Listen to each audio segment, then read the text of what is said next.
Alguns desse tamanho, escrevendo, que tem um único intuito, dar-nos material para a gente poder ver melhor a nós, ver melhor aos outros, ao mundo, e tentar compreender mais realmente, mais diretamente por que existimos, o que significa esta vida. Não, me parece cada vez mais assim, quanto mais vou na vida, que todas as circunstâncias, nenhuma tem uma importância em si como tal, mas que a questão é só, ou toda a questão é, quanto a mim e cada um de nós, nós acordarmos em nossa consciência, não? Nós chegamos a compreender a nós como consciência e como poder de consciência, e como que cada vez menos admitir que a gente haja de algum jeito, de qualquer jeito, segundo alguma moção, algum impulso, alguma coisa prescrita, alguma coisa que nos é dita, ou proibida, ou permitida, ou colocada como boa, ou colocada como má, ou o que for. Aí, em todos os casos, a nossa consciência se omite, ela não está presente. Ela se coloca de lado e deixa então o que foi dito, o que foi proibido, o que impulsiona de dentro, impulsiona de fora, o que pressiona, o que seduz, deixa isso ser mais forte que nossa consciência, ou hábitos nossos. Nós deixamos então prevalecer, rotinas, automatismos de ser. Isso é cada vez menos admissível. A questão nem é que não leva a nada, isso não precisa levar a nada, afinal. Mas a questão é, isso nos afasta cada vez mais do nosso destino mais real, ou não mais real, no nosso único destino, que é sermos inteiramente consciência. E o que são os termos físicos e energéticos e intelectuais, mentais, racionais, é apenas o instrumental, não é? Aquilo que deve executar e expressar e manifestar o que a consciência vê, o que a consciência indica, o que a consciência percebe. É um processo enorme, é um processo muito complexo, mas a não ser que se chega a isto, e consciência não seria uma mente bem informada, um raciocínio bem treinado. Isso é ótimo ter. Um intelecto ricamente culto é ótimo ter, mas isso não é consciência. Isso tudo é apenas o aparato ainda da personalidade. Consciência é algo mais profundo. Quer dizer, é um saber como que automaticamente, eu diria, um saber luminosamente automático. Quer dizer, não automático por falta de conhecimento, é escuramente automático, que é na base de instinto e mecanismo, rotina, mas luminosamente automático, quer dizer, algo que vive a partir da luz, que vê na plena luz, mas que não tem mais nenhuma possibilidade de não viver na plena luz, que só pode agir a partir da luz, automaticamente, não tem mais outra escolha, não é mais uma escolha, posso fazer isso, posso fazer, então eu vou escolher a luz. Não tem mais a questão, mas a coisa se produz automaticamente. A escolha foi feita uma vez por todas. Acabou. a volta, para a confusão, para a dúvida, para o calcular, especular, etc. O tentar, o tatear. Não? Este luminoso automatismo de consciência, nós temos que chegar um dia. Que nos indique automaticamente, diretamente, sem hesitação, o que é para ser visto, compreendido, feito, vivido. Eu diria, de certo modo, nesse momento, se chega a isso, a gente deixa de ser pessoa, deixa de ser pessoal, porque esta consciência não é uma consciência ego, eu, que arruma as coisas ou vê as coisas segundo suas necessidades, os seus bens ou benefícios. Mas, neste momento, esta consciência vai nos indicar o que para o todo é o certo, enquanto pode ser feito através de nós, enquanto pode ser expresso através de nós. Mas não é mais por minha causa que farei a coisa, em nenhum sentido. Então é algo muito grande, mas eu acho que é em direção a isso que a gente tem que viver e tem que ir. Então, como estamos muito no começo e muito precários, precisados e precários ao mesmo tempo, carentes de informações mais seguras sobre a caminhada, e como tem tantas vozes, tantas indicações neste mundo de coisas a serem feitas, de caminhos, então é bom a gente se reunir e tentar ler em conjunto algo que como vamos sentir que é algo muito simples, muito verdadeiro, muito algo absolutamente não pretensioso, mas algo apenas oferecido. Quem quiser se pegar, pega. Quem não quer pegar, não precisa pegar. Mas é algo real, uma real ajuda dada. Isso me parece importante. É bom. Então, como preliminar, por assim dizer, uma colocação da mãe sobre o homem, a humanidade, sobre nós. A mãe, com esse enorme amor que ela tem, ao mesmo tempo, nunca trai a verdade. Jamais faria, por causa do amor, alguma coisa incompatível com a verdade.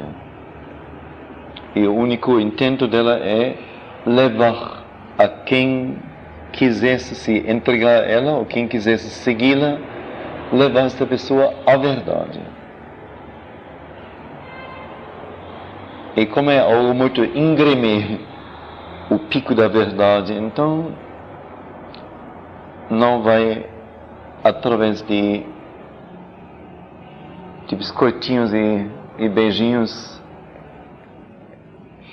que a gente vai chegar lá neste pico. Então ela fala com toda franqueza e abertura, esperando encontrar em nós um ouvido, não de ego, mas um ouvido real, que tenta receber aquilo que nos é necessário para podermos progredir. Então, numa conversa com pessoas, crianças, em princípio, ele diz aqui, de fato, a vasta maioria dos homens são como prisioneiros com todas as portas e janelas fechadas, de modo que sufocam, o que é completamente natural. Mas eles têm consigo a chave que abre as portas e as janelas, e eles não a usam. Certamente há um tempo quando eles não sabem que eles têm a chave, Mas muito depois deles saberem isto, muito depois disto ter sido dito a eles, eles hesitam usá-la e duvidam se ela tem o poder de abrir as portas e as janelas, ou mesmo se é uma coisa boa fazer isto. E mesmo quando sentem que, afinal, poderia ser bom, permanece algum medo. O que acontecerá quando estas portas e as janelas forem abertas? E o medo cresce. Eles têm medo de se perder naquela luz e liberdade que então começará. Eles querem permanecer o que chamam de si mesmos. Eles gostam de sua falsidade e de sua escravidão. Alguma coisa neles gosta disto e permanece apegando a isto. Eles têm ainda a impressão que sem seus limites, eles não mais existiriam. É por isso que a jornada, a viagem é tão longa, e é por isso que ela é tão difícil. Pois se a pessoa consentisse verdadeiramente em cessar de existir como ego, como eu, como tal pessoa, tudo se tornaria tão fácil, tão rápido, tão luminoso, tão alegre. Mas, eventualmente, não da maneira em que os homens entendem alegria e facilidade. Na verdade, há bem poucas pessoas que não adoram batalhar. Há bem poucas que aceitariam a ausência da noite. Poucas podem conceber luz, exceto como oposto de escuridão. Sem sombras não haveria cores. Sem luta não haveria vitória. Sem sofrimento não haveria alegria. É isto que eles pensam. E enquanto se pensa desta maneira, não se nasceu ainda para dentro do Espírito. Então vamos ver mais ou menos do começo. Então ele diz, a vasta maioria dos homens, não diz só a maioria ou uma maioria, mas a vasta maioria, quer dizer, com raras exceções, todos são como prisioneiros com todas as portas e janelas fechadas. Portas e janelas é uma casa que tem portas e janelas. E a casa é símbolo na psicologia da pessoa, do indivíduo, símbolo da família, pode-se dizer também, símbolo da vida recluída, uma vida em unidade. E o fato interessante, não, que toda criança, eu me lembro de mim, em todo caso, adora, numa dada idade, não sei se 3, 4 anos, desenhar casas. Não? Tem a casa, tem as florzinhas, tem os passarinhos voando, tem uma árvore grande com muitas folhas, e tem o sol, mas sempre tem a casa. Sempre a casa tem janelas e porta. Uma porta só, acho. Nunca mais tem uma porta. Excelente. Quer dizer, esta casa, como a árvore também, são símbolos da própria criança. É a própria criança que se vê aí como unidade. E é natural que a casa tenha porta e janela, é óbvio. Então ele diz, como portas e janelas, justamente não são muros, mas são perfurações do muro, e são comunicações para fora, para dentro, com o espaço do mundo. que pode ser pequeno ou grande. No fim, podemos dizer, o cosmos está diante da porta e da janela de cada um de nós, porque, vamos dizer, aqui a rua é apenas o começo de algo que não tem fim em lugar algum. E se a gente quer ir assim até o último ponto, a gente chega realmente ao cosmos. Então, cada caso, cada indivíduo vive, na verdade, se compreende o próximo contexto, ambiente, como uma forma mais íntima de uma grande realidade que tem anéis cada vez maiores, não? Como quando se joga uma pedra na água, num lago, tem um anel que é diretamente próximo ao lugar onde a pedra tocou a água. Mas logo vem o outro anel, o outro, e no fim é o lago inteiro.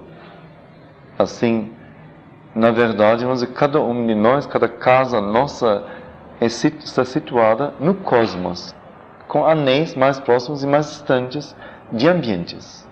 No fim, é o cosmos. Assim, cada um de nós é esta casa, cada indivíduo, cada um de nós está no cosmos. Óbvio, este ar aqui, no momento, é do quarto, mas não é do quarto. Ele vem de fora. E lá fora, o ar não vem do cinturão atmosférico da Terra. Esse cinturão atmosférico da Terra não é a parte do espaço mundial. Ou tem algum limite, algum teto? Não tem. Que na verdade estamos inalando a todo momento e exalando a todo momento também um ar cósmico, e nosso ar, de nossos pulmões, está se misturando com esse ar cósmico a todo momento. Isto é a nossa condição de existir. Estamos a cada momento diante do universo, com qualquer coisa que fazemos, pensamos, vivemos, somos. Cada momento. Então, toda nossa possibilidade de comunicação, as janelas, portas que estão em nosso ser, fala, sentidos, ouvido, visão, pensamento, sentimento, sentidos sutis, tudo isso são nossas portas janelas em relação ao mundo. As comunicações, tanto em sentido de recepção, quanto também de emissão, de doação. E então o que ele diz, que a vasta maioria são como prisioneiros com todas as janelas e portas fechadas. Na prisão tem a porta, mas a porta está fechada e a pessoa não tem a chave. É o guarda que tem a chave. E se tiver uma janela, então a janela é tão pequena que é só um furo no muro, mas não é uma janela nesse sentido. Então todo mundo diz, ela vive assim. E todo mundo sufoca, óbvio. Janela e porta fechada o tempo todo, o ar não se refresca, não se renova, óbvio que vão sufocar. Sufocar quer dizer viver a morte, quer dizer, na vida ser morto. Pensa em Cristo, não? Quando diz, não, venha comigo, deixa os mortos enterrarem seus mortos. É nesse sentido, não ter vida. Mas, agora isso é interessante, mas os homens, no entanto, embora vivam assim, eles têm consigo a chave que abre as portas e janelas. E eles não a usam. Então ela diz, ela é muito justa, assim. Diz, há um tempo quando as pessoas não sabem que elas têm a chave. Então aí é justificado. Se eu não sei, óbvio que não posso usá-la. Eu nem sei que eu a tenho. Vou pensar que tal pessoa tem, não sei, meu pai tem, ou minha mãe tem, ou minha vovó tem, ou meu professor tem, ou meu marido tem, ou minha esposa tem, ou o médico tem, o prefeito da cidade tem a chave para a minha casa. Coisas desse tipo, não é? Quando a gente é ignorante, admite tudo isso. Mas depois, quando já sabemos isto, quando já nos foi dito que a chave está conosco, no entanto, hesitamos usá-la. E a mente diz, será que tem realmente o poder de abrir a chave certa? Nem tem a aparência. Não pode ser, não. É um conto de fada, é uma coisa fingida. Não adianta fazer um esforço e depois ficar decepcionado.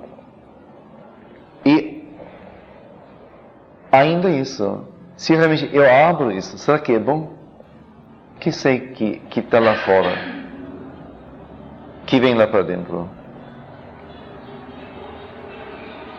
Então, como aqui tudo está bem dentro, ótimo, tudo quentinho, tudo abafadinho, tudo bem enfiadinho um no outro, então por que abrir e que espaço e justamente como ele diz, as pessoas têm medo de se perder na luz e na liberdade.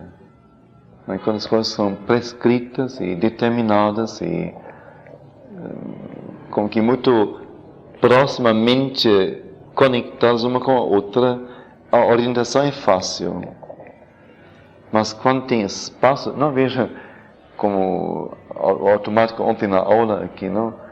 Todo mundo sempre vai se agrupando logo. Não como se tem assim que lutar quase, exigindo que a pessoa se isole das outras, que ela pegue um espaço para si. O exercício é individual. Todo mundo quer ficar em grupo. Todo mundo quer ficar junto, juntinho. É já um instinto, um hábito criado. Todo mundo tem medo de espaço, tem medo de liberdade.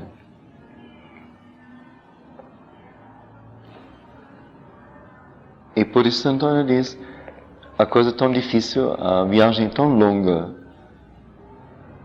Pois se as pessoas realmente consentissem em cessar de existir.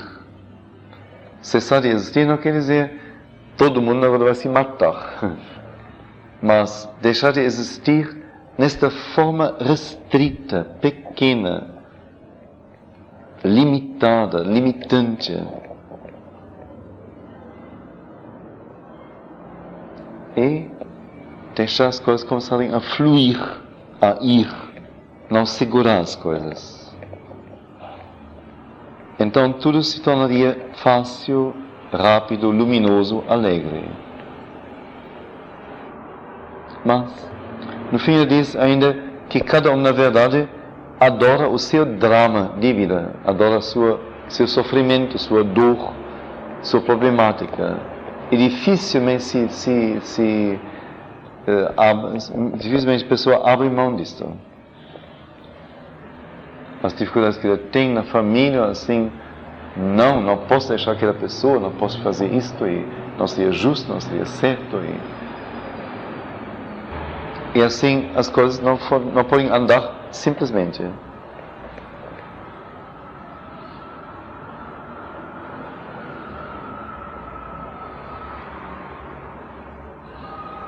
Bom, isso então como preliminar para mostrar onde nós estamos. Todo mundo preso, todo mundo sem liberdade. Não que a liberdade não existisse, não que nós não tivéssemos acesso a ela, mas nós não queremos ser livres. Nós queremos ser quem somos e insistimos em permanecer isto.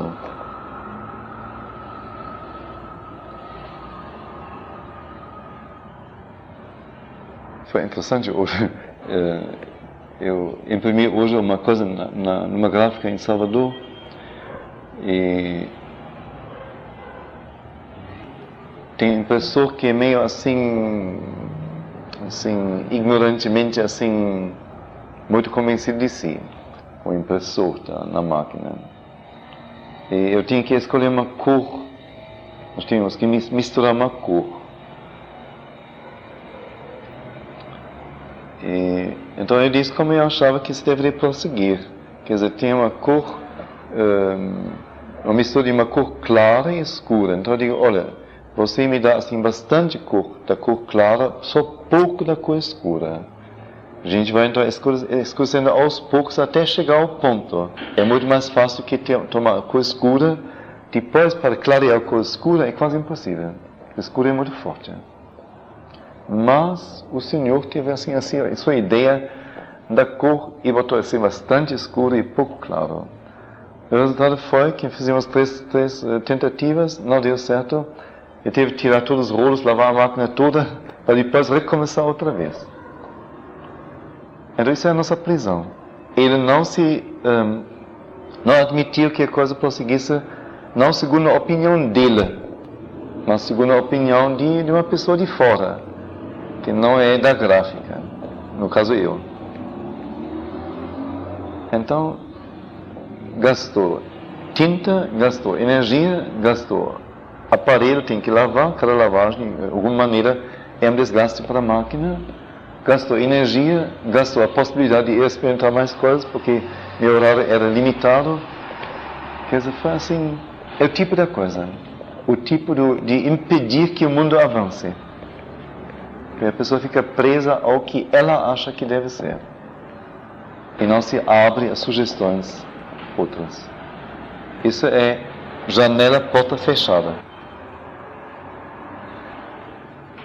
Aí estamos todos nós, em nossa casinha trancada, trancados.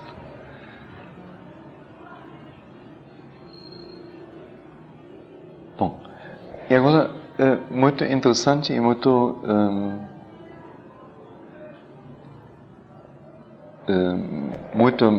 vivo assim em sua linguagem, uma outra conversa,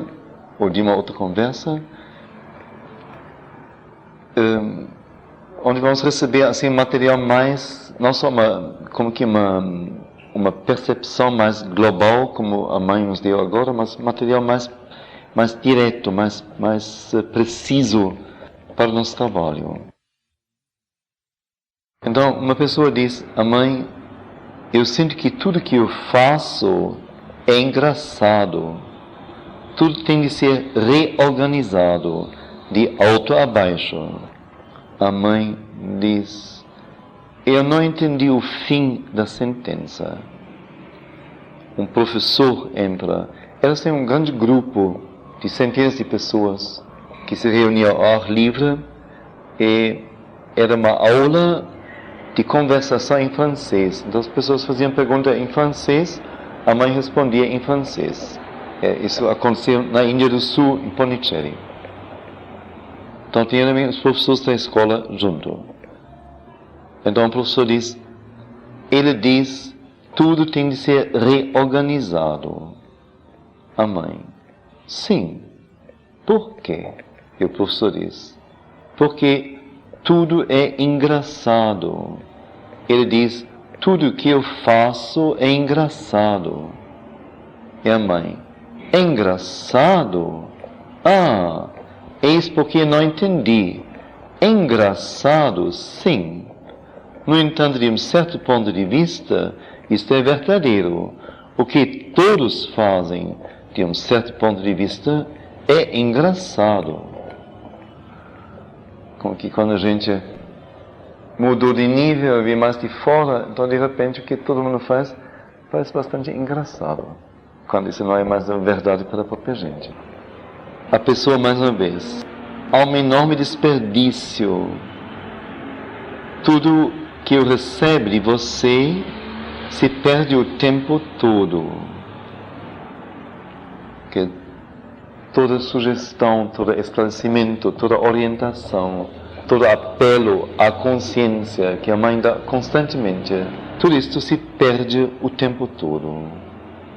Aparentemente tudo está bem, isto continua e pode continuar assim eternamente. Mas se estiver de mudar, será uma revolução imediatamente. É por isso que não queremos arriscá-lo. Há uma hipocrisia. Tudo está bem, mas isso não é verdadeiro. Há uma enorme perda de consciência. Está claro? Não, é assim, bem na situação, não? Alguém me pergunta, como vai? Você está bem? Então já nem uma pergunta. Só pode responder, não, ótimo, não, estou ótimo, não. E você? Como vai você? Tudo bem. A outra pessoa, mesmo que você não pergunte como vai você, fica assim, diz, eu vou bem também, obrigado. Você nem precisa perguntar, não é? Então, automatismo estúpido. Não, a gente está dentro disso, nem é pergunta, na verdade. Então é isso que ele diz, uma hipocrisia, não? Sempre se diz, tudo está bem. E assim parece que pode continuar eternamente. Mas, na verdade, não é verdadeiro. Há uma enorme perda de consciência. Que as pessoas não trabalham as coisas na sua consciência. E então, a pergunta agora, será possível mudar isto imediatamente? Mudar esta consciência? A mãe. Mudar o professor. Mudar isto. Mudar esta consciência imediatamente. A mãe. Imediatamente. Ela, assim, muito escrupulosa, não? Que ela não entende, E às vezes ela não quer entender para fazer a pessoa perceber que está falando sem ter sentido. O professor, em poucos minutos, sente-se que será uma revolução mudar isso. Agora a mãe entra e fala durante um bom tempo. Sim, mas uma revolução pode ocorrer em meio segundo. Pode também levar anos, até mesmo séculos, e mesmo muitas vidas. E pode ser feito num segundo. Pode-se fazê-lo precisamente quando se tem esta inversão interior de consciência, que quando dentro da consciência se reorganiza.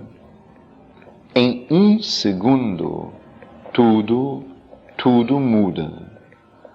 Precisamente esta perplexidade de ser capaz de pensar que o que se é, o que se considera como si mesmo, não é verdadeiro. E o que é a verdade em nosso ser é algo que não sabemos.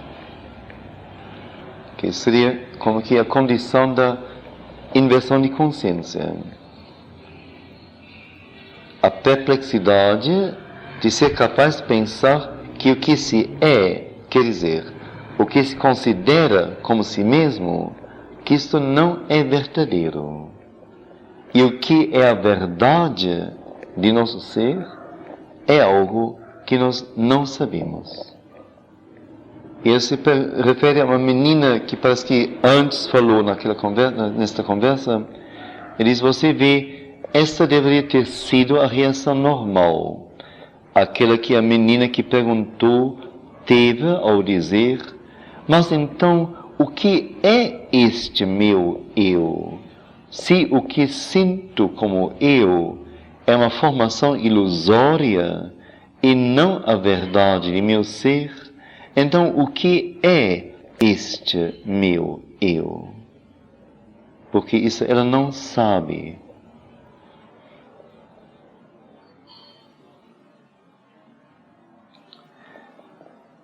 Só para explicar um pouco, para não deixar a coisa assim enigmática. Vou tentar.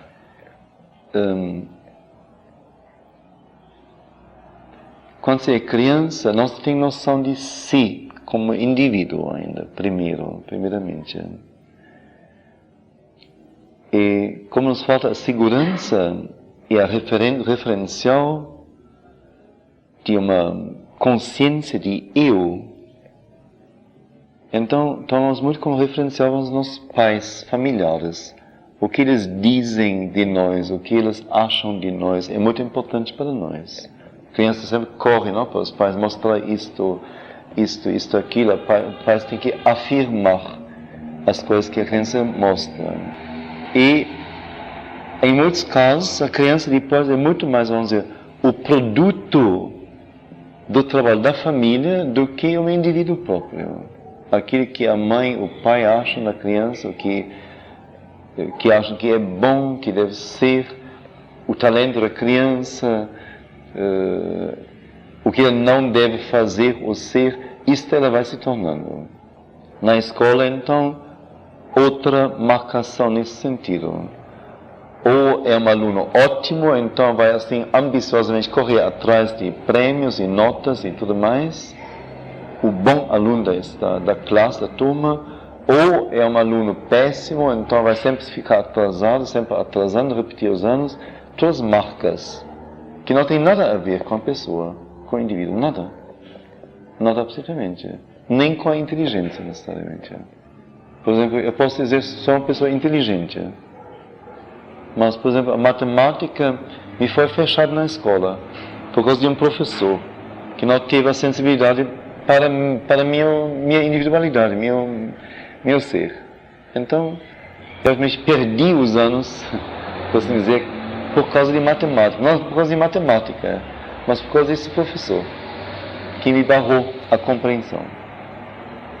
Então a questão nem é a inteligência ou o jeito, mas é um esquema. Como você se encaixa no esquema, isso vai garantir seu sucesso. O resto é uma outra coisa. Como ser, como indivíduo, você não é solicitado na escola. Depois, você corre atrás do sonho dos namorados, depois corre atrás do sonho de se casar, de ter um apartamento próprio, uma casa própria e filhos. E aí você vai aos poucos acordando e se perguntando, cadê você em meio a tudo isso? Cadê eu? Onde estou eu? Aquela criança, o filho do meu pai, eu não fui eu. É uma forma de existir. Aquele aluno na escola, não fui eu. Foi uma forma de existir. Feliz ou infeliz. Aquele namoro terminou, tive 3, 4, 5, 6. Cada um parecia assim, a própria coisa, a eternidade. Assim. No fim, tudo provou que nada suportou e sustentou. Estou casado agora, casado. E daí? Agora que me encontrei, agora sou plena, completa, sou eu mesma.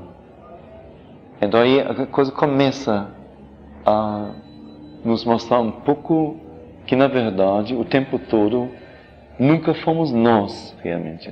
Tudo que nos foi dito, que fizemos, que adotamos, foi algo que não fomos nós. Então, onde sou eu?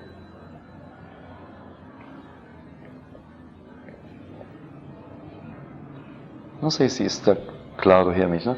Criança é tão, me parece, assim, tão óbvio, tão claro. Vamos dizer, alguém nascer, só esse exterior, dado exterior, na China, ou no Brasil, ou na Alemanha, ou nos Estados Unidos, ou na Austrália, ou na África Central, dentro de uma cabana de uma tribo primitiva. Olha, a partir daí, seja quem você for, sua caminhada é marcada decisivamente. A sua língua nativa será o chinês ou o alemão, ou a sua cultura nativa será isto. A sua cultura não tem nada a ver com você, quem você é, essencialmente. É apenas um traje que você veste. Eu posso dizer isso assim bem patentemente porque nasci na Alemanha, vivi 30 anos na Alemanha. E quando a pessoa me diz, você é alemão? Eu falo, então, eu assim, fica desse jeito, porque o que quer dizer isso? Ser alemão ou ser brasileiro? Que é isso? É nada, é um vazio, é um zero. Não tem nada a ver com o que eu sou. Senão nem me teria afastado da Alemanha. E assim por diante. Então vamos dizer, se a mãe gosta de flores, ou detesta de animais, ou adora sorvete, ou assim, tudo isso a criança vai adotar automaticamente. E vai achar que é ela mesma que está gostando de sorvete, que está detestando de animais, que está adorando plantas. Ela mesma, óbvio. A identificação total. Não tem outro modelo junto. Algum modelo tem que ser adotado. Necessariamente, o ser humano não pode crescer sem isso.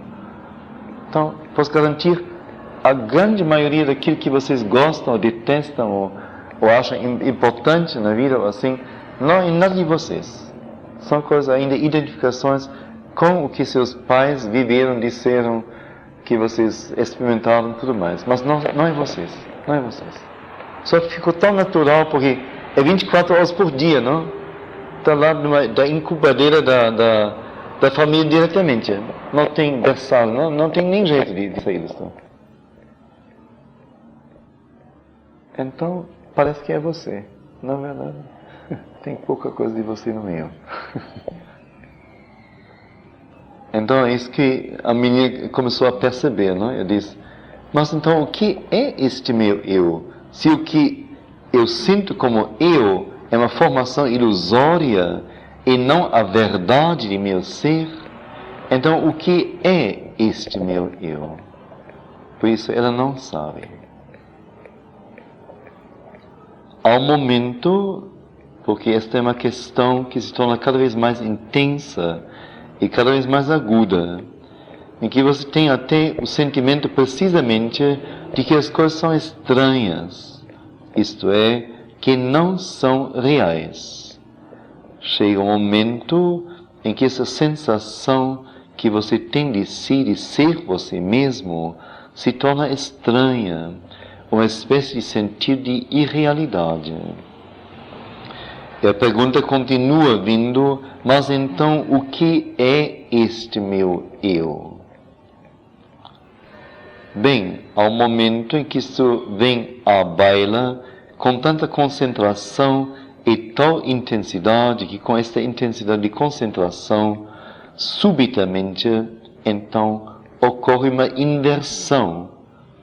E depois, em vez de você ficar deste lado, você está daquele lado. E quando está daquele lado, tudo é muito simples. Você compreende, você sabe, você é, você vive. Então vê claramente a irrealidade do resto. Isso é suficiente. No momento me é importante estar com tais pessoas. Não posso viver sem tais pessoas. Viajo, escrevo cartas, telefono, me ligo, volto para cá. Digo, esta é minha casa, aqui é meu lugar. Só com essas pessoas. Então quando você está daquele lado, você diz, bom, que engraçado. Por que você acha que você só pode viver com aquelas pessoas, só naquele lugar? Não tem 1000 possibilidades abertas. No momento, vamos dizer, foi uma constelação que surgiu, você entrou nela, agiu nela, tudo bem. Vamos ver se é realmente a coisa. Se deve ser isso, tudo bem. Fico lá no meio, não tem problema. Mas, se é outra coisa, então vai ser outra coisa. Não tem problema. É engraçado que assim lutei para poder estar junto, não é? Chorei quando não podia, fiz tudo, não é? Engraçado. Muito engraçado. Muito mesmo. Você vê, pode-se ter de esperar dias, meses, anos, séculos, vidas, antes que este momento da inversão da consciência ocorra. Mas se intensificamos nossa aspiração, chega um momento quando a pressão é tão grande e a intensidade da questão tão forte que alguma coisa se revolve na consciência. Então isto é o que sentimos plenamente. Em vez de estarmos aqui, estamos ali. Em vez de vermos de fora, em vez de vermos de fora, estamos dentro. Nossa diferença, ó, ver de fora, quer dizer, não estou lá, eu vejo, e agora eu estou dentro. Não preciso mais nem olhar, eu estou. E no minuto em que estamos dentro, absolutamente tudo se modifica completamente. E tudo que nos pareceu verdadeiro, natural, real, tangível, tudo isso imediatamente, sim, nos parece muito grotesco, muito bizarro, muito irreal, bastante absurdo. Mas nós tocamos algo com isto que é supremamente verdadeiro e eternamente belo. Isto não se perde nunca mais. Que não seria agora como que a mudança de um nível para outro, e no outro nível, outra vez, estou amarrado. Mas é uma coisa tão decisiva que a partir daí, você tocou algo que nunca mais acaba e que sempre é, como diz, belo, luminoso, verdadeiro. Então ele diz, uma vez que esta inversão de consciência ocorreu, você pode perfeitamente deslizar para dentro de uma consciência exterior.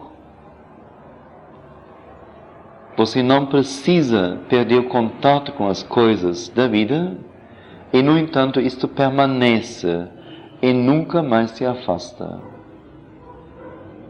Então não precisa se tornar monge, asceta, para chegar a isto. Se isso ocorreu, você possui isso para sempre. Você pode se misturar em tudo, não tem problema.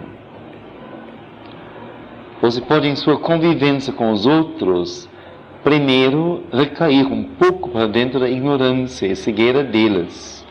Mas há sempre algo ali vivente, mantém-se firme dentro, que não se afasta mais, até que consegue penetrar tudo, até o ponto em que isso termina, onde a cegueira desaparece para sempre. E tem como que uma passagem, que você chegou a esta consciência interior verdadeira. Mas como isso é novo, como você ainda não desenvolveu hábitos de como produzir isso em vida, então vai ocorrer que você se mistura com os outros. E como que perde essa consciência? Mas na verdade nunca perde mais. É apenas uma questão de tempo até ela se estabelecer definitivamente. E agora é interessante, não? Só ela pode dizer isso que teve a experiência. Isso é uma experiência absolutamente tangível. Algo mais concreto do que o objeto mais concreto. Mais concreto do que um golpe em sua cabeça. Algo mais do que outra coisa qualquer.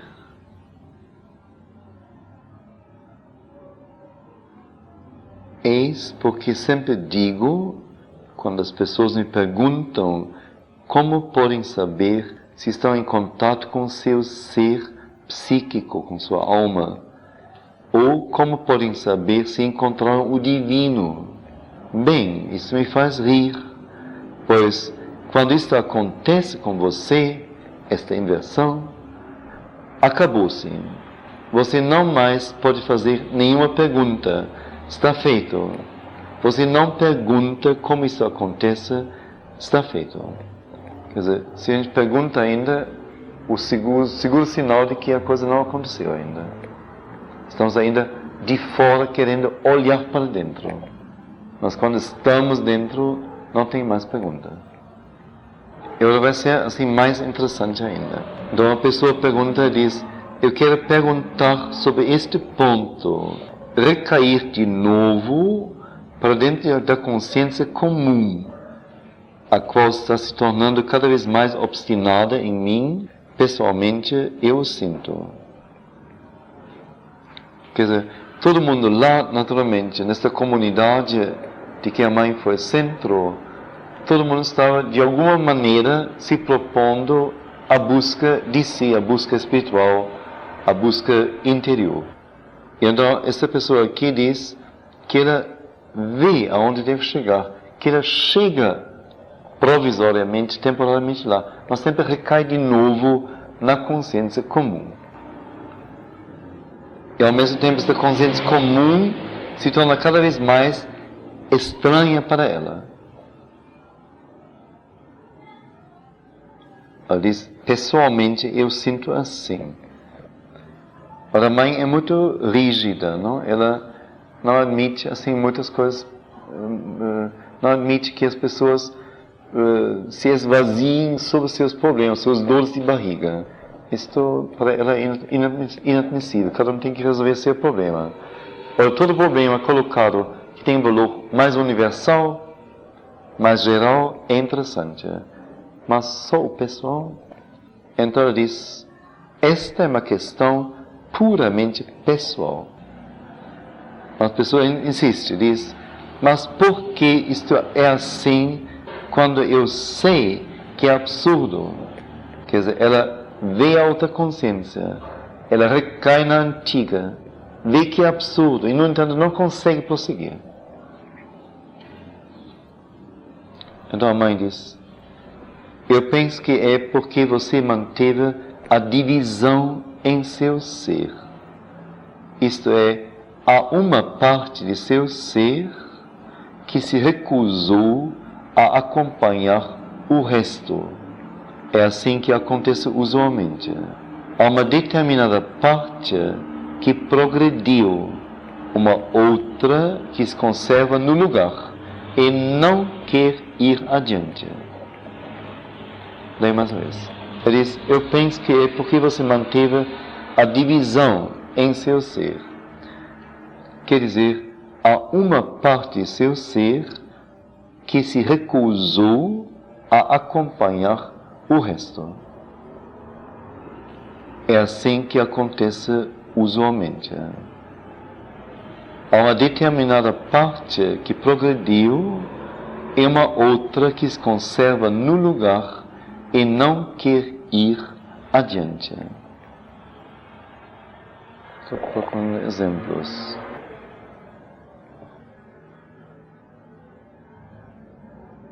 Vamos dizer, alguém lê uma coisa, ou ouve uma coisa, ou encontra um grupo, uma pessoa, e está no momento assim de mudar a sua vida, de mudar as coisas.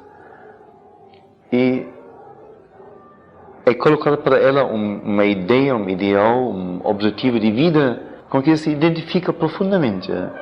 E de tal jeito que ela se entusiasma, ela fica entusiástica, ela fica assim, elétrica, ela vê e sente que é a coisa certa. Maravilhoso, é isso que sempre procurei, sempre esperei por isso. Mas é uma pessoa que não teve nenhum treinamento intelectual, mental, nível modesto, mais que modesto, intelectualmente, racionalmente. E uma pessoa que foi acostumada pela família e por toda a vivência depois a olhar as coisas assim, bem assim, pragmaticamente, bem com boas dúvidas em cada coisa, não? Para realmente ver se é isso mesmo, e quem sabe, tem que comprovar coisa e assim por diante. Então, sempre se remoer as coisas assim, em baixo nível. Virar cada moeda 5 vezes antes de dá-la, não? De botá-la na mesa.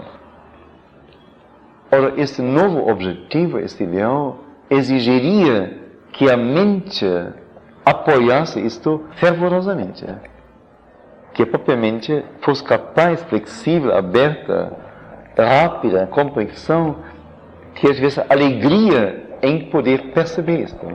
Mas a pessoa tem aquela mente tipo, não sei, tipo sapo-boi, não? Tipo sapo-boi. É um sapo bem pesado que diz só o tempo todo, não? Fica lá sentado 3 horas, não, 5 horas no mesmo lugar, faz assim, não? Essa é a mente da pessoa. Do resto, as pessoas têm chamas, não? Assim, um grande ideal chegou, agora vejo o que devo fazer na minha vida. Bom, se as pessoas não usa a varinha mágica e toca esse sapo de boi e faz com que rapidamente saia disso uma borboleta maravilhosa, de uma mente voadora, então um dia vai ser um desastre. O entusiasmo, tudo assim vai levar a pessoa e ela fica o sapo boi atrás, não? Não vai dar certo. Então isso é chama de divisão no ser, não? Quer dizer, há uma parte do seu ser que se recusou a acompanhar o resto. Há uma determinada parte que progrediu, uma outra parte que se conserva no lugar e não quer ir adiante. Assim você percebe esta coisa cada vez mais como alguma coisa que persiste em ser o que não quer se desenvolver, não quer ir adiante. Isso porque você largou parte de sua bagagem no caminho e a deixou à beira da estrada, em vez de carregá-la consigo. Mas cada vivência que a gente tem, cada experiência, é algo que deve entrar na estrutura de nossa vida, nosso ser. Quantas coisas a gente não conclui, não termina. Quantos relacionamentos com pessoas começa assim, não sei, esperançosamente, é maravilhoso, e de repente a gente vê que não foi esta pessoa, foi um engano nosso. Ou a pessoa nos trata de tal jeito que a gente assim, fica assim, não dá mais. E a gente rompe. Mas a gente não está cuidadosamente, objetivamente analisando a situação. E não está cuidadosamente, objetivamente destrinchando os fios e tentando colocar as coisas no lugar e não simplesmente cortar e ir embora. E dar um pontapé naquele sujeito lá. Sempre de longe, quando pensa no sujeito, faz um pontapé, não? Aí as coisas não podem andar. Aí você pode ir longe em sua caminhada. Um dia você vai ver que você deixou isso lá atrás. Isso não vai permitir que você chegue à luz. Porque não foi limpo. Não foi desfeito realmente. Não foi vivido até o fim. Vivido até o fim não quer dizer que deve agora ficar eternamente com aquela pessoa. Mas se me desligo dela, que o desligamento seja totalmente consciente e como que executado em detalhe, mas não coisas desse tipo. A gente adquire livros, não? Assim, um grande entusiasmo, depois ficam lá mofando na prateleira, a gente nunca lê. Foi só um entusiasmo inicial e assim por diante. Essas coisas não acabadas que vão pesando. Então ele diz, isso sempre vai puxá-lo para trás. Algumas vezes, infelizmente, temos de voltar atrás, pegar a coisa e trazê-la conosco. Assim perdemos muito tempo. É desta forma, na verdade, que perdemos tempo. É interessante isso, não? Ele diz, algumas vezes, infelizmente, temos de voltar atrás, pegar a coisa que deixamos lá, largamos lá, e trazê-la conosco. Assim perdemos muito tempo. É desta forma, na verdade, que perdemos tempo. Então, fiquei assim pensativo como ele diz isto, e cheguei à conclusão, realmente, qualquer vivência, mesmo não totalmente consciente, mas que ocorre no presente, e ela me leva adiante para o futuro, é óbvio.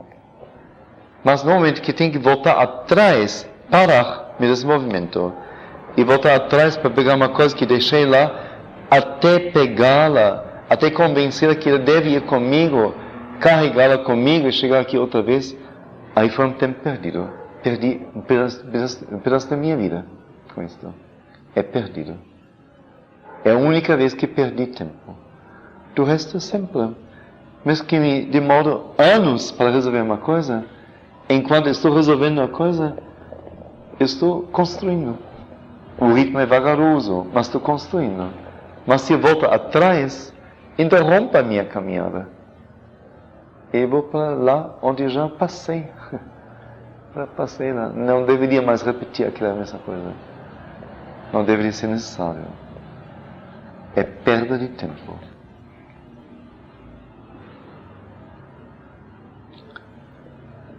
Isto acontece, diz ela, porque fechamos nossos olhos a tantas coisas no ser. Em nosso ser, não? Não queremos vê-las, porque não são tão bonitas de se ver. Assim preferimos não conhecê-las.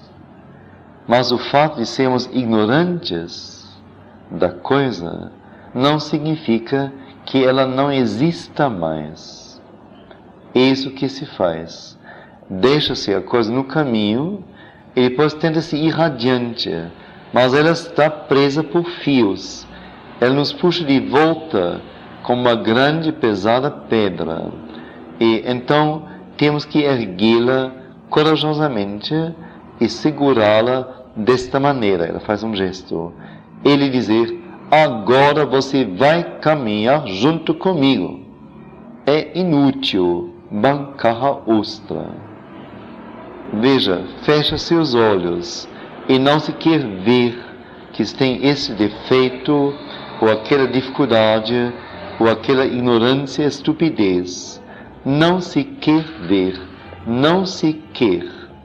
Olha-se para o outro lado, mas, óbvio, isto permanece aí da mesma forma.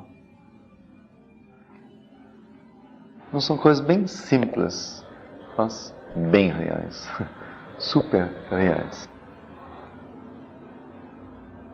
Um dia, você tem de encarar a coisa, você tem de fazê-lo. De outro modo, você nunca chegará ao fim. Isso sempre vai puxá-lo para trás.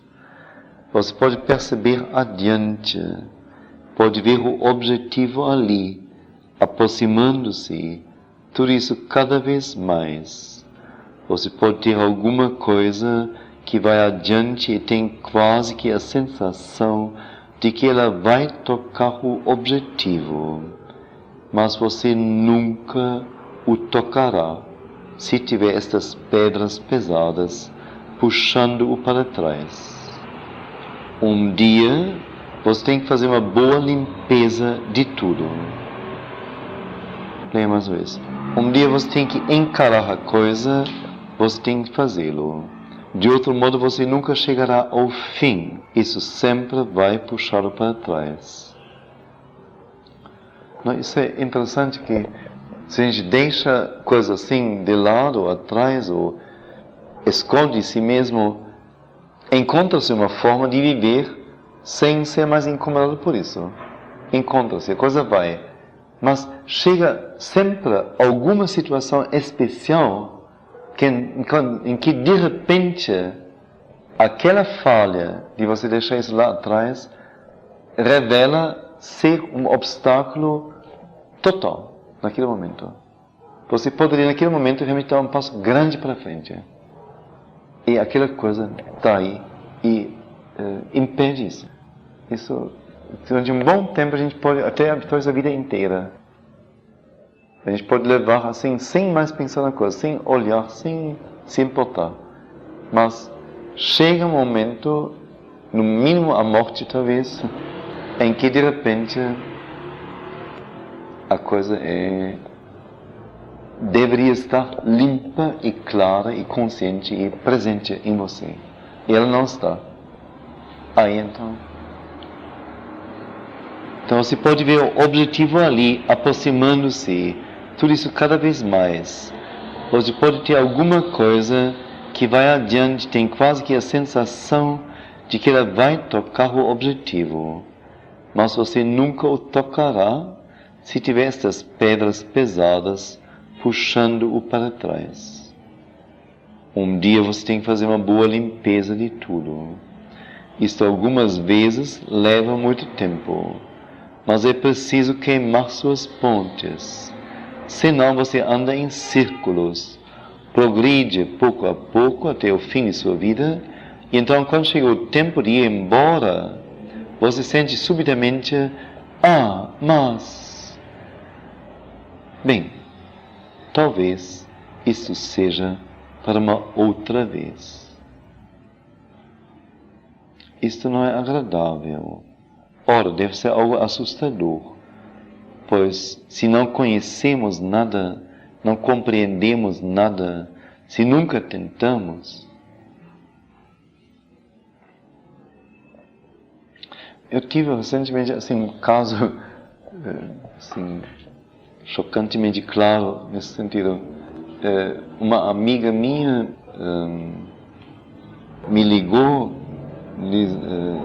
assim, profundamente assustada, profundamente confusa, dizendo que a sua mãe morreu. Dizendo que foi assim tão inesperado e tão horrível a morte que ela estava fora de eixo. Uma pessoa de muita consciência, pessoa de muita cultura, não só de ser, mas intelectual também, uma pessoa que cuida de si, que lê, altíssimo nível realmente, pessoa que busca muito. Mas ela teve então uma mãe, e esta mãe, desde cedo, dessa criança, maltratou a sua filha, sempre assim provando que a filha era incapaz de tudo, era imbecil e assim, desde cedo, assim, fechando o caminho para ela. E em dado momento, então, a minha amiga se separou da mãe. Mas quando a mãe idosa, ela ficou cega, ou semi-cega, ou cega mesmo. E então a minha amiga assumiu no apartamento. Nós ficamos uma vivência assim na superfície. Então, como foi dito antes, não? Tudo está bem, você está bem, dormiu bem, comeu bem, o que posso fazer para você e tudo mais. Mas na superfície. Mas a coisa realmente limpa por dentro não estava, absolutamente. E então, dado momento, então a mãe, depois de muitos anos de convivência assim, não sei, caiu ou teve algum desastre de doença rapidamente se espalhando nela, foi levada para o hospital no mesmo dia, na mesma hora, e lá foi colocado no TI, tratamento intenso. E foi colocado na máquina de respiração, não? E uma vez que você está na máquina, você não sai mais. E então foi assim, como eu digo, a minha amiga muito culta, muito sensível, muito amigável, muito assim, dando tudo assim, um bom humor, uma boa coisa, um bom gosto, uma boa cor. E de repente, tudo arrancado, não? Se mostrou a realidade. Então eu diria, a própria morte da mãe dela que a chocou profundamente, não? Nesse TI, nesse aparato, que ela não saía mais nunca, amarrada, acorrentada, está assim lá. Eu diria, esta morte não teria ocorrido nesta forma se a minha amiga tivesse tido a coragem, a força, reconheço que é difícil, de limpar a coisa totalmente. De não inventar um verniz de fora. Ela cuidou fisicamente da mãe, óbvio, afetivamente também, assim, deu conforto a ela e tudo mais. Mas realmente clarear esta relação entre as duas profundamente, essa força ela não teve. Se tivesse tido a força, a mãe não teria morrido desta maneira, de jeito algum. De jeito algum. O que foi um furúnculo enorme, um tumor que se acumulou nela, cresceu esse relacionamento com a filha. E no fim explodiu da única maneira possível, doença física. Não tinha outro jeito. Isso tudo não teria acontecido. Então é exatamente assim, quando leio isso aqui, eu vejo isso.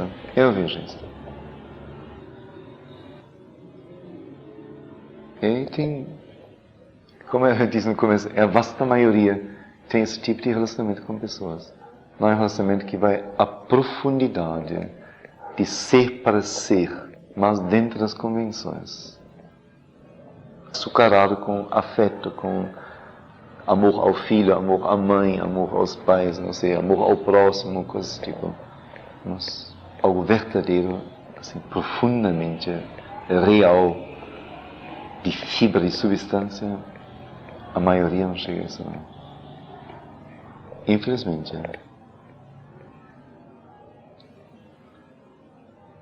Então ele diz, pessoas nascem, vivem, morrem e renascem e vivem e morrem novamente. Isto sei, continua indefinidamente. Elas nem ao menos colocam o problema diante de si. Mas quando se sentiu o gosto, o antigosto do que é a vida, e por que se está aqui, e o que se tem de fazer aqui, e então em acréscimo, se está fazendo algum esforço e tentando realizar, se não se consegue ficar livre de toda a bagagem daquilo que não segue, Então será necessário começar de novo ainda uma vez. É melhor? Não. É melhor fazer seu trabalho enquanto pode fazê-lo conscientemente. Não, vamos dizer, naquele momento, no hospital, não tive mais jeito. Fazer aí ainda o trabalho com a mãe dela era impossível, totalmente. A situação era drástica demais.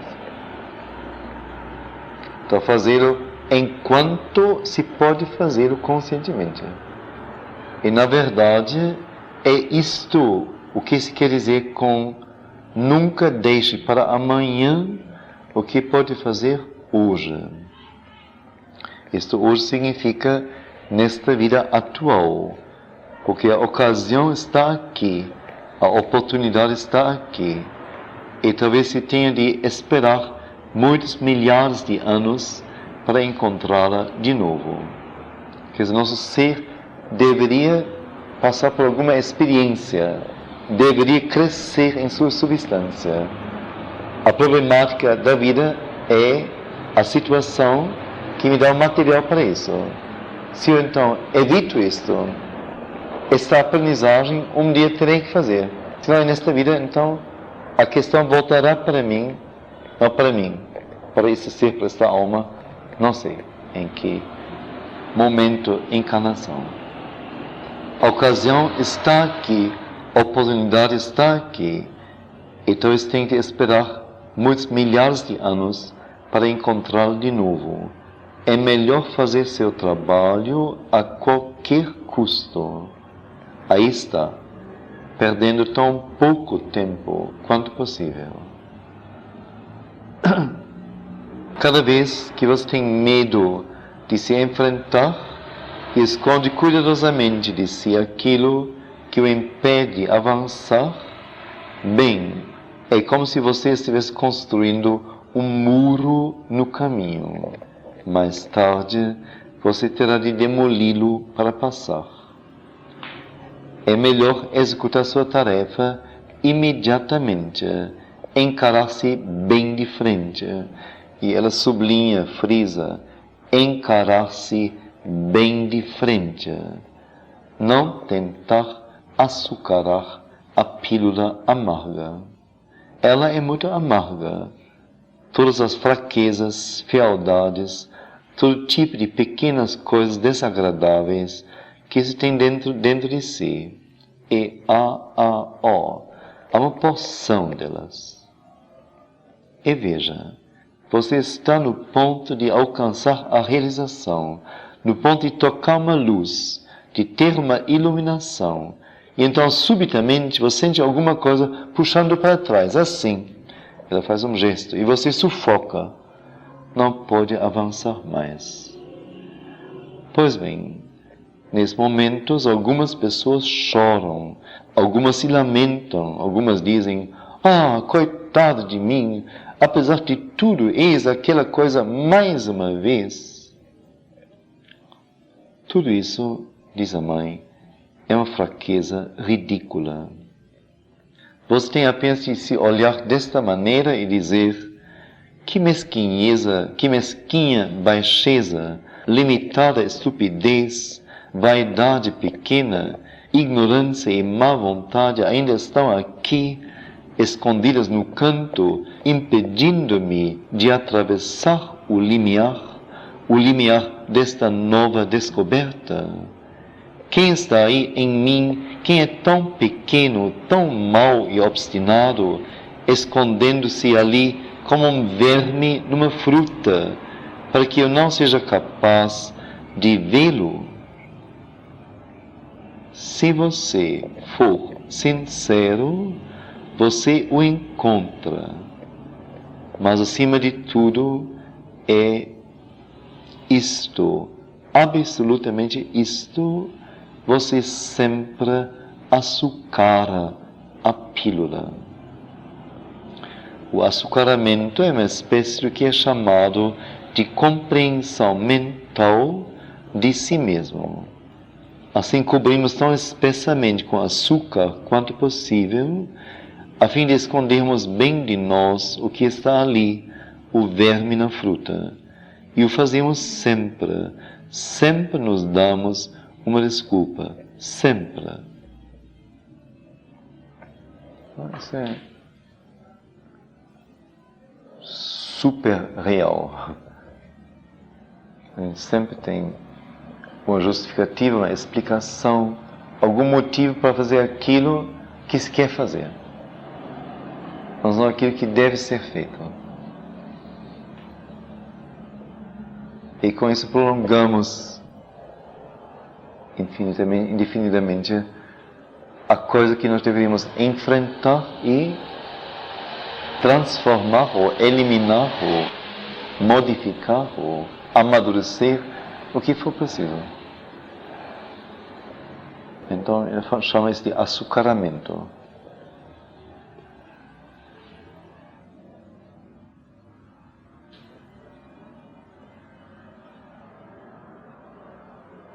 Então, uma última colocação, bem curtinha, útil também. Então a pessoa entra aqui e diz: o que me impede de me abrir à influência? A influência, vamos aqui, detecta as coisas que dá à luz, que ajuda a ver. O que me impede de me abrir à influência é a sugestão: por que me apressar? Por que tão cedo, uma vez que os outros não o estão fazendo? Porque eu sozinho não me apressar, uma vez que os outros não o estão fazendo. E a mãe diz: este é um chavão assustador. É uma das mais tolas desculpas imagináveis. Não, há outras desculpas muito mais sutis e muito mais perigosas do que essa. Mas, mesmo se você tiver de ser o único de todos os seres da criação a se dar integralmente, com toda pureza, ao divino, e sendo o único, sendo naturalmente mal compreendido absolutamente por todos, escarnecido, ridicularizado, odiado. Mas se você fosse assim, não haveria razão para não fazê-lo. Deve-se ser um ator espalhafatoso ou então um tolo. De vez em quando se fica como que a pessoa do meio não se vai resolver muita coisa. Quando todo mundo acha que você é louco, aí você está numa boa. Ou que você está fazendo um teatro enorme. Tudo bem, pode falar o que quiser. Eu sei o que eu faço. Porque outros não o fazem, mas o que importa se eles fazem ou não? Que importância tem?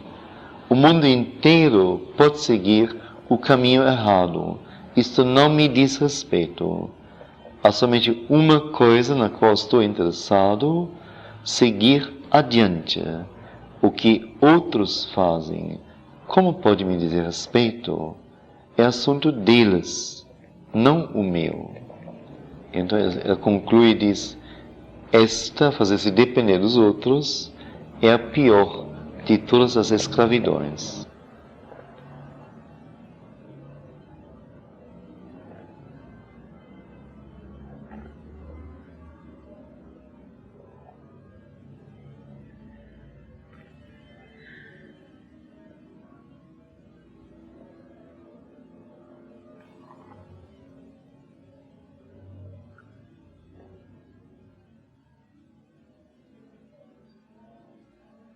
Mas é claro que nesta questão especificamente não está a solução para tudo.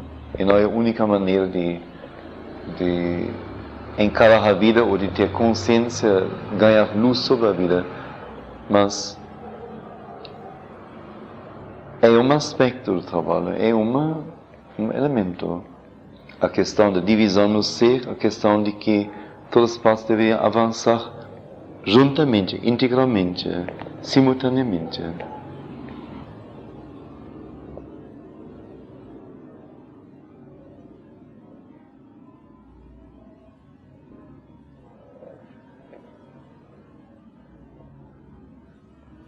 Tem alguma pergunta do seu lado? Alguma dúvida? Gostar, quando se deve gostar sobre as suas dificuldades. Sei. Porque eu queria compreender melhor. É como se ela se identificasse com isso e desenvolvesse de tal forma que não conseguisse se separar da coisa? Não, eu acho que isso tem a ver com a questão de sentir a si mesmo, mas a vida normal, comum, é uma vida assim, sem muitos altos e muitos baixos, assim, uma vida mais ou menos assim, que vai indo. Cada dor, cada problemática, cada obstáculo que você tem, é uma coisa que de repente choca você, e você chocado, você sente que você existe. Veja essa sede de sensações, não?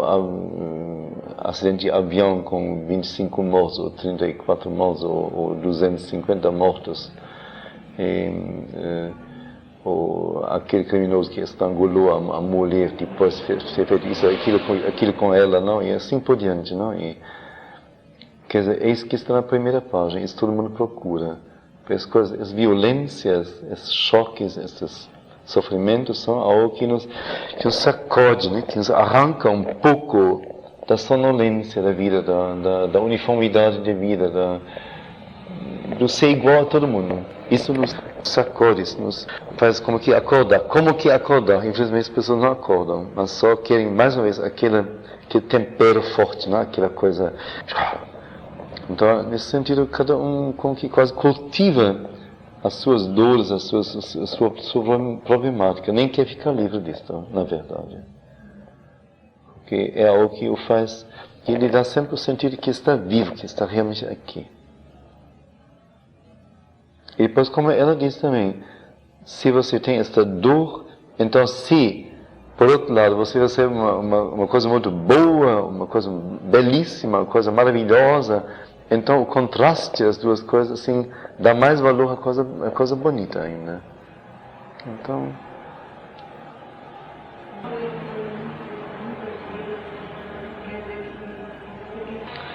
me parece lógico. Vamos dizer, eu não sou adepto de nenhuma teoria de reencarnação. Eu li sobre isto, sobre alguma coisa, mas não sou adepto de nenhuma. Mas me parece lógico. O nosso amadurecimento interior é algo tão lento, se produz assim tão aos poucos, não? Se você olha as pessoas, vamos dizer, como todos nós somos em níveis diferentes interiormente, temos de maturidade de ser bem diferentes. E quando se vê então pessoas idosas, ou mesmo já assim perto da morte, morrendo, a gente mentiria se diria que todas as pessoas que morrem são maduras, amadurecidas. A vasta maioria não é. Está no nível de interior infantil, embrionário. Mas não são pessoas maduras, que com consciência e com toda maturidade deixam a vida e dão o último passo com que voluntariamente, com força interior, de jeito algum. Então tudo comprova que uma vida é muito pouco para esse desenvolvimento, esse amadurecimento. Uma vida humana, poucos anos, bem pouco.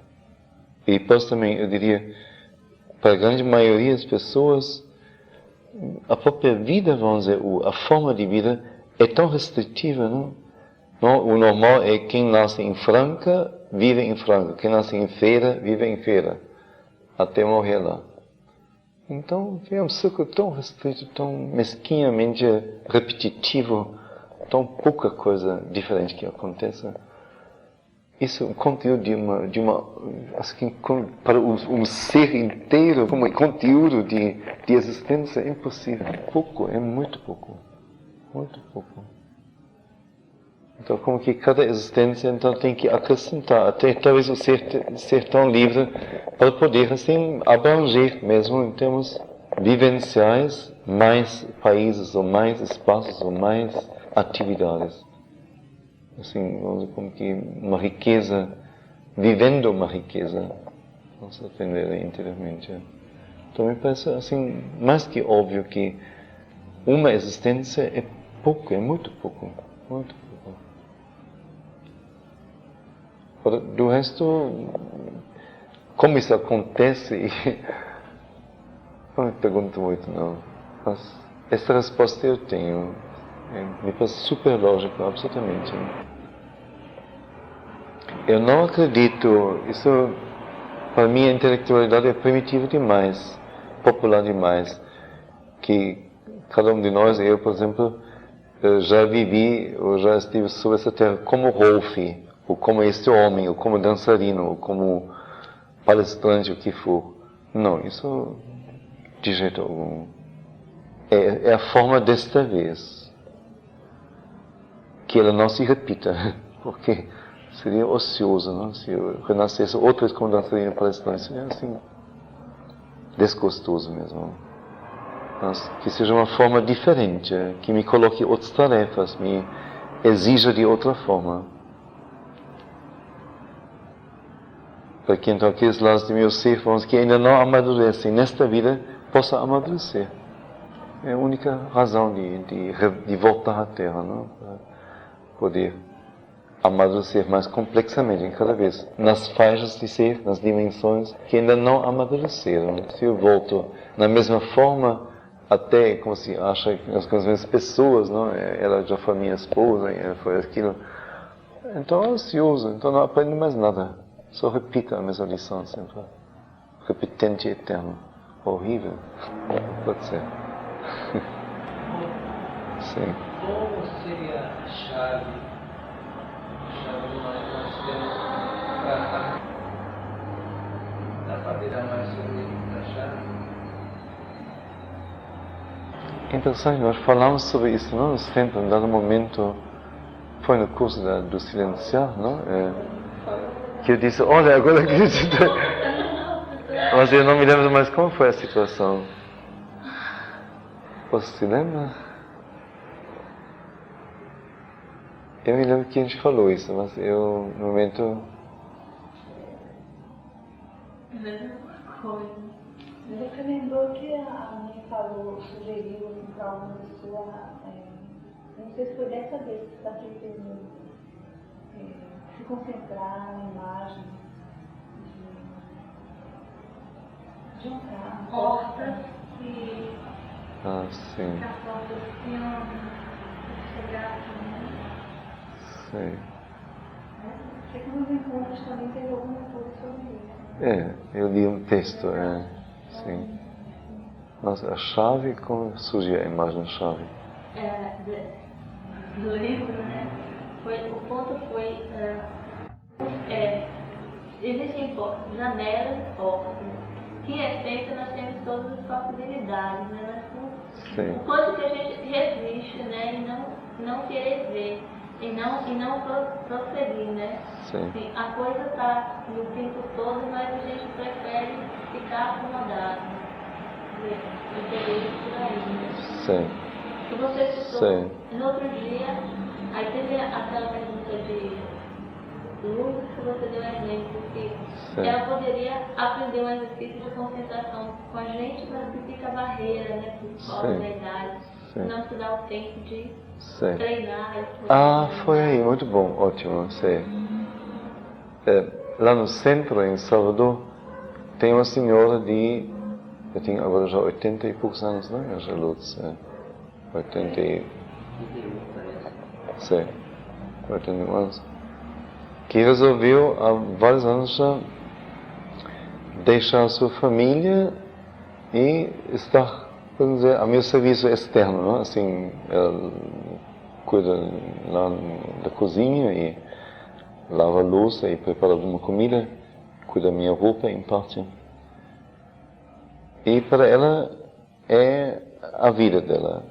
Ela viaja às vezes para ver se eu tenho Eu tive, não sei, acho 13 filhos e tinha netos, assim, uma maré de netos, não? Bisnetos e tudo mais. Mas ela escolheu isto. Mas ela, bom, ela é idosa, ela é muito forte, tem um vital fortíssimo, muito clara, mente muito boa. Quer dizer, de forte constituição, muito boa, a mente não é, mas assim, é muito clara em tudo. Mas então, ela é gordinha, não? Ela é baixinha, gordinha, já tem problema, não sei, de diabética, etc. Mas então, ela me fez uma pergunta, como, se ela tem uma vivência interior forte, me escreveu um bilhete, como fazer esta vivência some, esta experiência, o que fazer para ela não sumir? Então, eu aproveitei e tivemos uma reunião naquele dia e anotei uns pontos de resposta e falei isso então abertamente para todo mundo, o que se pode fazer. E em princípio foi a minha resposta que não teria nada especial a fazer naquele momento, mas vamos dizer, o nível de vida, a maneira em que vivemos, as coisas com que nos ocupamos, as coisas com que nos construímos, aí está o ponto. Quer dizer, se nós, como que, através de uma disciplina, de uma constância, de exercícios regulares, de uma consciência regular, etc., fazemos com que a vivência interior se torne natural para nós, a abertura ao interior se torne natural para nós, que então as próprias coisas ocorrerão mais naturalmente, com mais facilidade. Então ele disse, olha, como somos nós, temos a chave em mão, mas não usamos a chave. Você, por exemplo, Lourdes, não? Você está aqui nesta casa, nesta casa Cherubim, ocorre que eu, Rolf, não?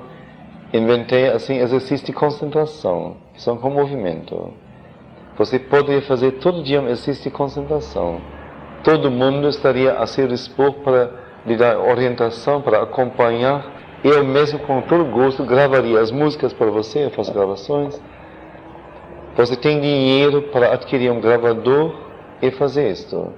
Você não o faz. Ninguém tem esta oportunidade que você tem aqui na casa. Ninguém, no mundo inteiro. Essa seria uma possibilidade. Você todo dia tem tempo todo. Não tem família, separada da família. Privilegiada. Poder fazer todo dia 10 exercícios de concentração, se quisesse. Não faz nenhum. Porque ela é velha, ela é uma mulher bem educada, que não lida com movimento, que não sabe fazer isto, que não sei, 1000 preconceitos, 1000. Então é isso que eu digo, ela tem a chave em mão, mas não a usa. Assim, cada um de nós está em situações, ou junto a pessoas, ou tem possibilidades na sua frente, mas não escolhe aquela possibilidade por alguma razão, algum preconceito, alguma dúvida, algum ceticismo, alguma coisa. Isso é não usar a chave. Algum medo, alguma timidez. Foi outro exemplo com a Heloísa, não? Estávamos fazendo um treino, uma pessoa do nosso grupo chegou atrasada, e como sempre, mais perto da porta de entrada, as pessoas já estão acumuladas, como ontem aqui também, nessa frase. Então ela é super, hoje digo super, porque tem super. Ela é muito tímida, Heloísa, e não gosta muito assim de aparecer. Então ela veio, se enfiou entre duas pessoas, ficou lá, assim, impedindo a todo mundo, eles não têm espaço. Do outro lado da sala tinha espaço. Então eu disse depois, bom, tem que vencer a timidez, atravessar a sala, se colocar lá onde tem espaço. Quer dizer, cada um tem que, no mínimo, exigir aquilo que é básico para ele, que é espaço para poder trabalhar, para ser, para viver. Sem isso não pode desenvolver, é impossível. Não posso viver num buraco, não dá. Então, isso são todas chaves que temos em mãos, não usamos. Porque quanta coisa nos é oferecida, ou mostrada, ou esclarecida, e a gente não se aproveita. Não se aproveita.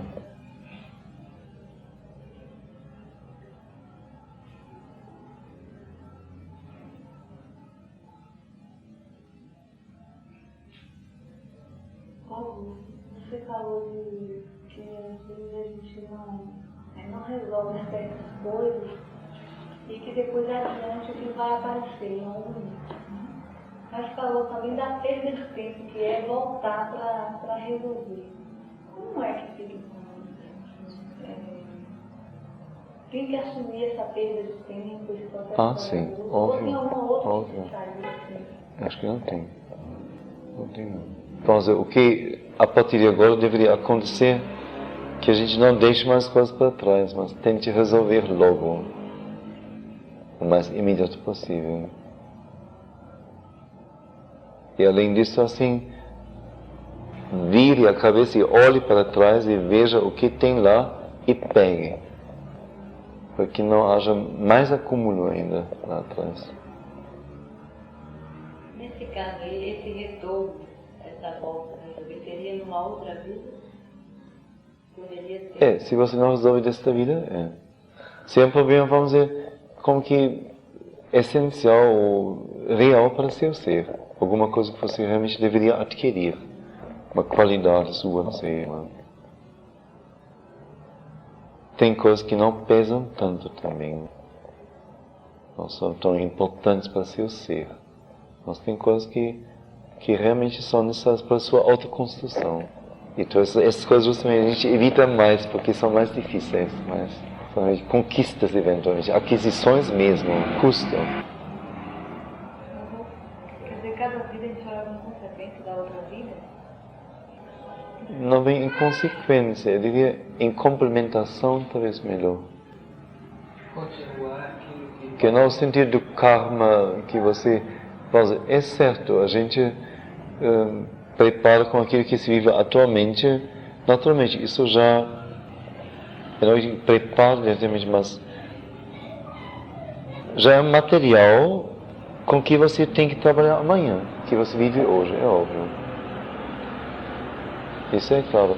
Mas o sentido de você como que pagar por aquilo que você deixou ou não deixou de fazer, assim, consequência nesse sentido, mais primitivo no sentido de karma, eu acho que assim as coisas não são. Que consequência, quer dizer, que você é como que amarrado por aquilo que você faz. Isso não me parece verdadeiro.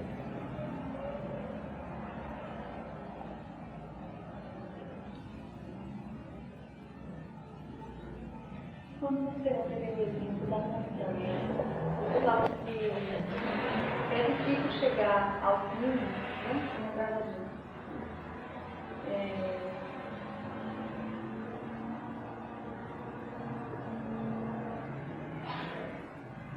Eu penso assim que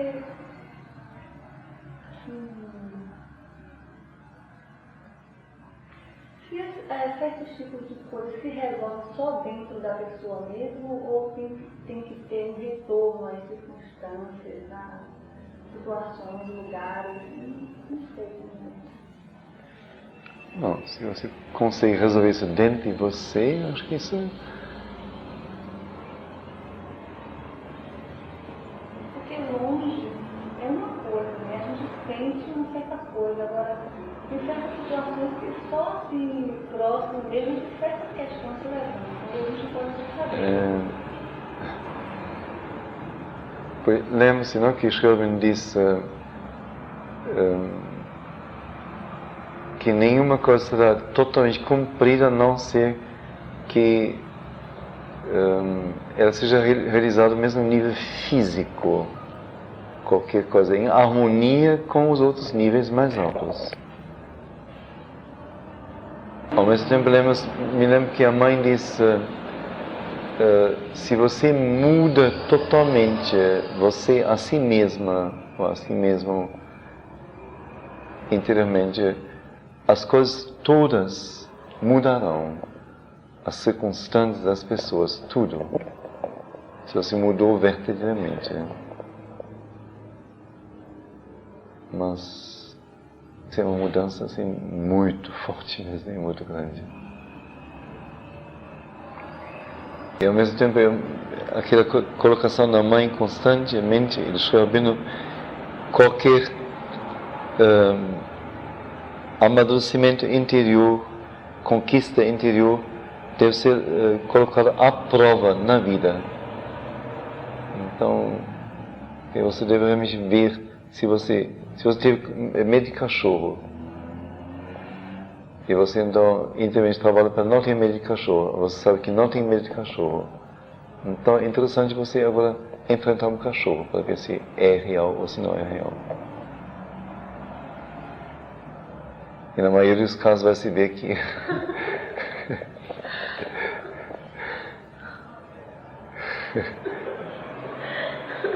que foi mais um belo sonho que você ter vencido o medo do que realmente.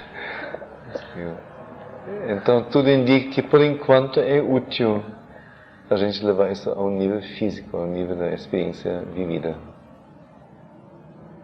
Eu já para ter dado um momento, talvez, não sei. Penso agora na mãe e sua experiência de transformação do físico, não? Foi, também se enfiou lá. Então, acho que... Ao mesmo tempo, eu diria, nós temos que ler nas circunstâncias. Que se você, com que foi afastada ou afastado de certas circunstâncias, certas pessoas, decisivamente, sem você desejar isso especialmente, ou pelejar para que isso aconteça, mas aconteceu, é um sinal de que esta não é mais sua vivência externa. E que lhe é dado a chance de trabalhar isso interiormente, então só. Isto me parece óbvio. E porque lá se volta sempre, você sempre está com aquela pessoa, sempre aquele problema ocorre, aquela coisa, é o seguro sinal que você tem que trabalhar isso diretamente. Tá aqui, cancelar isso a todo momento. Não pode deixar. E dizer, não, vou resolver interiormente. Não é?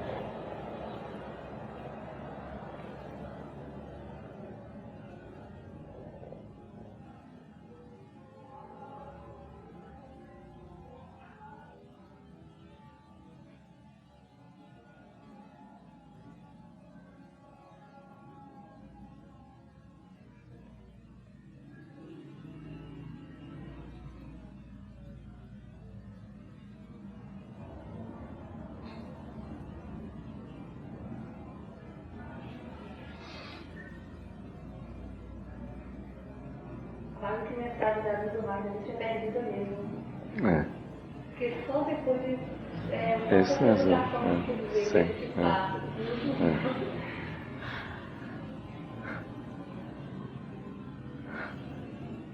A vida é curta. É muito curta. Devemos conhecer consciência da vida, estamos no fim. Ainda bem que você pegou, então é privilegiado. Consciência da vida, na próxima vida, nascemos consciente de si ou ainda há possibilidade? Aí depende, não é? Se realmente a sua alma chegou a plena consciência, a plena realmente, total, então você está livre depois. Livre não quer dizer que você não mais volte, mas você pode escolher, assim dizer.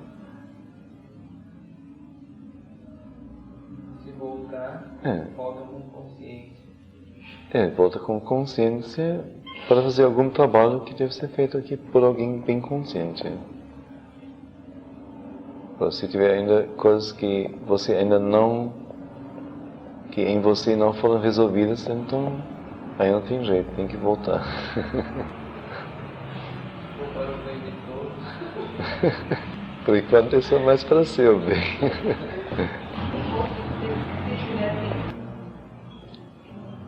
Não, se você é livre de algo, quer dizer, você, a partir de agora, pode fazer a coisa ou não fazer. Como você quiser. Livre não significa que você automaticamente nunca mais faz a coisa.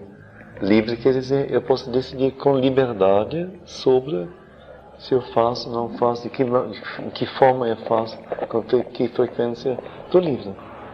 Mas nesse caso, se volta-se consciente, por escolha, não corre o risco de adquirir novos Cometer novos erros e regredir? Parece que não. Se realmente ficou livre, não. Agora, tem que se submeter ao nascimento humano numa família ignorante e submeter a uma época, uma educação ignorante e a tudo mais, aí sim. É isso que primeiro vai demorar muito o acordar. Mas o acordar um dia acontece, ocorre. Mas talvez só realmente depois da metade da vida, eventualmente. Né? No caso, hoje nós, né? Sim. Hoje nós como... Nós não, a minoria, né? Sim. Os ouvintes, né? Sim. Chegar a essa idade para começarem a acordar. Ouvindo a você, acordar um pouquinho. Eu falei do acordar pleno, não é?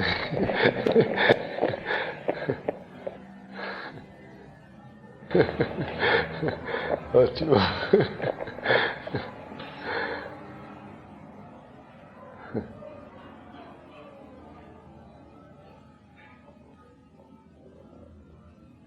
Então no momento parece assim, a coisa está tão próxima, não? A gente, assim, parece que vai poder tocar alguma coisa, não é? E depois a gente vai daqui para casa,